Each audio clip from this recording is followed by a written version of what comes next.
Thank you, Mr. Chairman, Ranking Member Brown, for being here. And I want to thank all the folks who are testifying today. I will tell you at the onset, it's good to have you in front of the committee. I wish we had you in front of the committee more often. It doesn't happen enough that we have folks from the administration here to visit with us. Dr. Carson, you're always welcome back in Montana, too. Thank you. You got a chance to see some rural housing. And I don't want to talk about housing in San Francisco or LA or Denver or New York City or Atlanta or Miami or Houston. I want to talk about housing in Miles City, in Plentywood, in Great Falls, in Billings, in Missoula, in Pablo, in Rocky Boy. Because quite frankly, we're talking about large cities, and we've got just as big a crisis in rural America, if not worse, and nobody's paying attention to it. So I want to start with you, Secretary Mnuchin.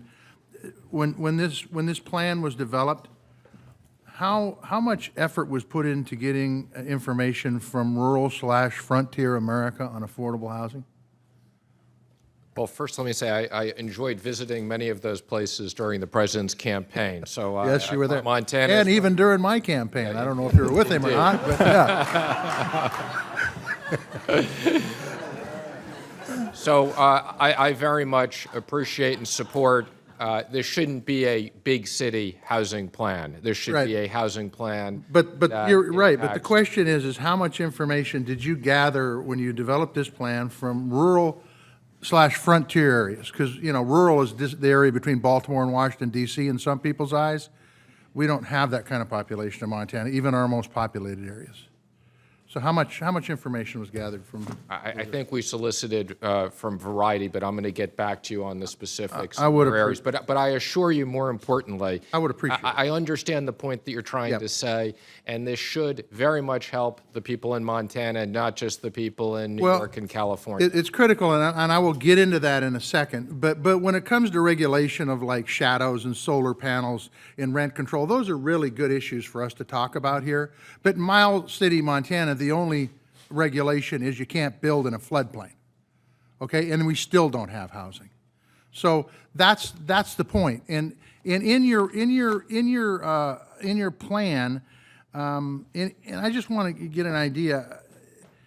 You talked about the guarantors need to serve a national market, but then it's also suggested that Congress should not require guarantors to serve a national plan, but in individual markets. Where are you on that? And I assume what you're saying is that you want to have a rule that supports national service, but Congress should undermine that and make it individual markets.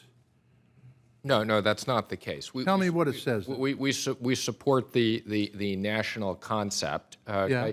But we're looking at that and saying it can't just be a national plan. It also has to have specific plans, as you said, that impact places like Montana and make sure that they're not left behind.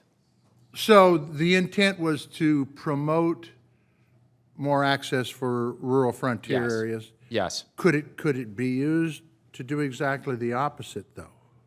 Well, that's not our intent. And as I said, our priority is to work with Congress so that there's clarity in these issues. We want to make sure whether it's this director or any other future director, I just want to doesn't make change this. sure, though, Secretary Mnuchin, that you're saying the right things right now. But the truth is, if you have a national plan and then it can be undermined to serve just individual markets, it looks to me like it would actually money would flow to the bigger areas where there's more population. That's not our intent. And again, working with Congress, we will refine Okay. and define these issues. Okay, so let me talk about the 30-year fixed-rate mortgage for a second, because in the report,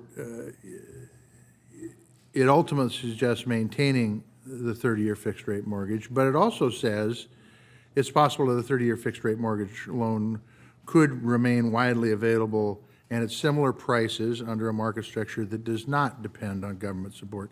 Can you tell me why this line is in there?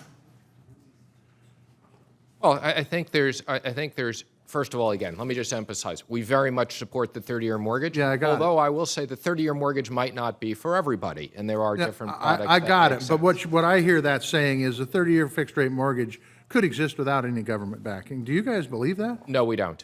There could be parts of the 30-year mortgage market, i.e. the large jumbo market Yeah. that do not need government guarantees and will have a 30-year mortgage. So you would agree without that government backing of 30-year fixed-rate mortgage that it would have a pretty negative impact on housing, whether it's regardless? We need either an implicit or an explicit government backing, and that's why we'd rather have the taxpayers have an explicit and compensated.